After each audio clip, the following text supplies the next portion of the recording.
Literally one of my favorite ways to invest in the stock market is with dividend investing. Dividend stocks are awesome. I feel like you get the best of both worlds. You get the opportunity to have that growth and income.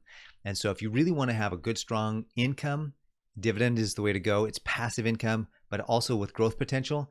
Then dividend investing also gives you that as well. There's 11 sectors, and this video is going to be about the utility sector. Make sure you watch to the end so that you know exactly where I'm going and what I'm doing with my utility sector in my dividend portfolio. Welcome to the channel. My name is Paris Clough, and this is Financial Self-Reliance. I'm really excited to help you manage, protect, and grow your money. One of the most exciting ways for me to help someone grow their money is with dividend investments. Now, dividend investments are a really solid way to be able to take advantage of the stock market and have that growth potential by picking and choosing really good stocks, and also by having the opportunity to have that sweet passive income that comes in on a quarterly basis. And if you pick the right company, some of them will pay in a January, April quarter, some will pay in a February, May, some will pay in a March and June, and so on and so on. So that you can actually have somebody paying you every single month as long as you stack them properly. So the utility sector is the last sector on alphabetical order, and I've done a whole playlist of each one of the sectors, going through all of my portfolio. When I first started, I built a huge portfolio, had almost 100 positions, and I whittled it down. I'm at 27 positions today. After this video, I'll be at 27 total. And I whittled it down to the top 2, 3, maybe 1 or 2 in each sector so that I could stay diversified across the sectors, but not be so overwhelmed with so many positions that I wasn't able to really keep track and do the research properly. So what I'm going to do from here is, now that I only have 2 or 3 in each sector, and in fact, the utility sector was the hardest one for me to whittle down. I actually kept 4. Usually I'll whittle it down from 8 or 9 positions that I had before down to like 1 or 2. Well, there's some utility stocks that really I didn't want to get rid of just yet. I may change my mind here pretty soon as I consider more and more how to consolidate even further. But I chose to keep 4 of the different utility sector stocks that I had, because these utility sector stocks are just solid, strong, solid stocks, and they're great for dividends. So without further ado, let's jump into my spreadsheet, the original spreadsheet that I built for my portfolio. So as you can see here off to the right hand side, this is the sector. We're in the utilities sector, and up here I'm going to share with you that I actually had 9 positions: CWEN, DUK, ED, NI, OGE, SJE, SO, UGI, and WDS. So over here in my dividend tracker, this is another thing that I use to track my dividends.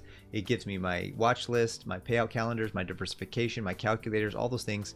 So right now you can see I have current holdings 27, and my annual income is just under $1,100. Over here on my Seeking Alpha, you can see what's really cool. This is my Webull portfolio. All of my dividend investing and my options trading are done with the Webull app. There's actually a link in the description below for the dividend tracker, but there's also another link for you to be able to sign up for Webull. And whether you're brand new to your investment journey or continuing your investment journey, if you want to join Webull, click the link in the description below, put $100 in there, or I think the promotion that's going on right now is that you can put any amount in there, but check to make sure, and then fund it, and then you'll get several free stocks with that. So let's jump into each position. So Clearwater Energy, ticker symbol CWEN, was a 34 out of 100 dividend grade. On the Seeking Alpha, their dividend score was a B-, C+, A-, and C-. So the dividend consistency wasn't that great.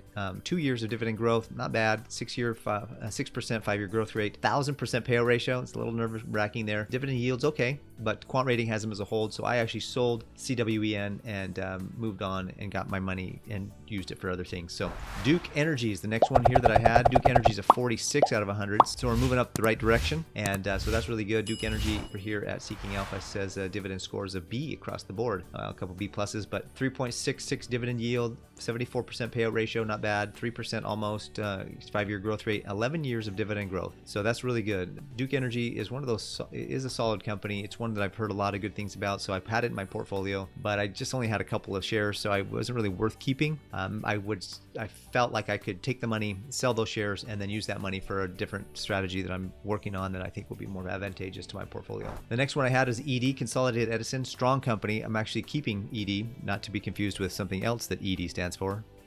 Anyway, so 55 out of 100 score here. Let's see what Seeking Alpha has. Consolidated Edison is the dividend score. Let's take a look at that. B, B, C+, and A+.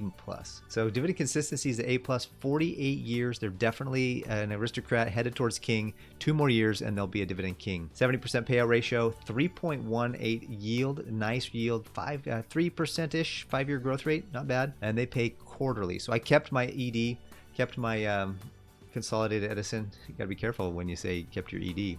Anyways, moving right along. The next one is NI, or NiSource Inc. They're a 67 out of 100, so they got a really good score, and that's really good. I actually kept my NI. I had several more shares than I normally keep, because this one was a pretty good deal when I got it, and so I bought several. It's up 20% for the year, as you can see. Dividends, let's take a look. So that shows you, here we go. Let me show you the best of both worlds I was telling you about earlier. So not only did I get a 20% growth in my portfolio over the last year on this particular stock, actually not my portfolio, this particular stock, but I also got to have a 3% dividend yield all along the way. So great opportunities here with dividend stocks, especially when you have good, strong ones that have dividend growth for 11 years. 6% growth rate, 65% payout ratio, really strong, healthy payout ratio, plenty of room for growth are there. Not, I mean, it's significant. It's still got a lot of room for opportunity there.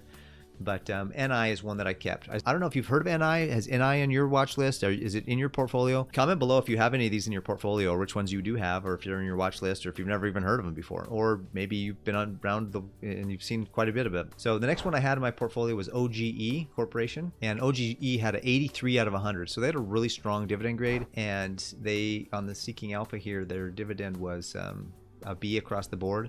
3 years of dividend growth, 6.27 growth rate, 3.99 dividend yield, quarterly payout. I decided to sell OGE so that I could use that money for other things. So I did keep SJI. This is the next one that I had, 48 out of 100. Let's see what dividends they have. A B, B minus, probably 2 B minuses, a B and an A plus, 3.6% dividend yield, 17 years of growth. So that might have been why I kept them over OGE. OGE was 3 years of growth, better dividend grade, but they didn't have as long of a dividend growth, so at least a track record. And SJI, I decided to keep that one. That's why I was telling you earlier. I think I had 9 positions and I only could get rid of 5 of them. I usually could get rid of 6 or 7, but these stocks, these utility stocks, they're strong. They've been around for a long time. They're doing a great job. SO was the next one, 45 out of 100 dividend grade. Here we go again, another 19.66 year to date or last 12 months growth. Excellent growth. Dividends are 3.5% all along the way. Great score here. 20 years of dividend growth. Just a great company. I decided to sell my SO and use that money in other places and other ways. So let's take a look at this one. Next one I had was UGI, 89 out of 100. This is a fantastic dividend grade.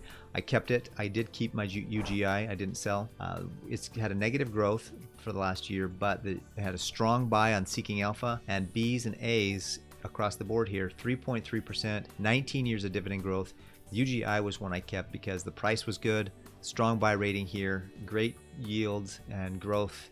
Just an overall really good picture, really good golf score on UGI. So I kept UGI in my portfolio. I did, for some reason, somehow I got a free stock. It was probably from my Webull portfolio, just giving me a free stock every once in a while from referrals and other things, because that's one of the cool things about Webull is that if you refer a friend, and you get to have a free stock as well for referring the friend. So once again, if you want to have a free stock, click the link in the description below and we both get a free stock, and I'll let you know which one I got when I do a video here in the future. So click the link, open an account with Webull, get some free stocks, let me know which ones you got, and then I'll let you know which ones I got and we'll share. So WDS I sold. I ended up selling that one to get the cash to be able to use it for other things. Although it's a pretty good company, it's not graded here, but it's 9.25% yield and a 1-year growth rate. So I was a little nervous to keep it because the grades here, but I decided to sell it. So the real strategy that I'm using here is I'm building up my positions in my dividend portfolio to get to 100 shares, and several of these that are weekly options traders, so I can do weekly covered calls.